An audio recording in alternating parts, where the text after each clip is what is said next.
രാജ്യത്തെ ഏറ്റവും വലിയ തൊഴിലാളി സംഘടനയായ Indian national trade union Congress INTUC അതിൻ്റെ സംഘടനാ തിരഞ്ഞെടുപ്പിലേക്ക് പോകുന്ന സമയമാണ്.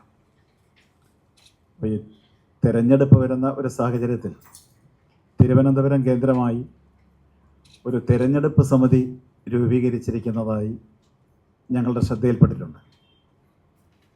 INTUCയുടെ പേരിലൊരു തിരഞ്ഞെടുപ്പ് സമിതി രൂപീകരിക്കുന്നതിന് സംഘടന തീരുമാനിച്ചിട്ടില്ല, അങ്ങനെ ആരെയും ചുമതലപ്പെടുത്തിയിട്ടില്ല. ഔദ്യോഗികമായി ഒരു തിരഞ്ഞെടുപ്പ് സമിതിയും നിലവിലില്ല. ഞങ്ങൾ മനസ്സിലാക്കുന്നത് വർഷങ്ങൾക്ക് മുമ്പ് INTUCയിൽ നിന്ന് അച്ചടക്ക നടപടിയെടുത്ത് പുറത്താക്കപ്പെട്ട ചില ആളുകളും 2024 മെമ്പർഷിപ്പ് വെച്ചാണ് പുതിയ സംഘടനാ തിരഞ്ഞെടുപ്പ് നടക്കേണ്ടത്. ആ തിരഞ്ഞെടുപ്പിൽ പങ്കെടുക്കാൻ ക്വാളിഫൈ ചെയ്യാൻ കഴിയാത്ത യൂണിയനുകളുടെ ചില ആളുകളും ചേർന്നാണ് ഒരു തിരഞ്ഞെടുപ്പ് സമിതി രൂപീകരിച്ചിരിക്കുന്നതായും അതിൻ്റെ അടിസ്ഥാനത്തിൽ തുടർച്ചയായി വാർത്താ സമ്മേളനങ്ങളും പ്രസ് റിലീസുകളും കൊടുത്ത്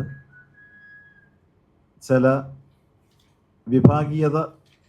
വിഭാഗീയ പ്രവർത്തനങ്ങളെന്ന് പറയാം, ചില പ്രവർത്തനങ്ങൾ നടത്തുന്നത്.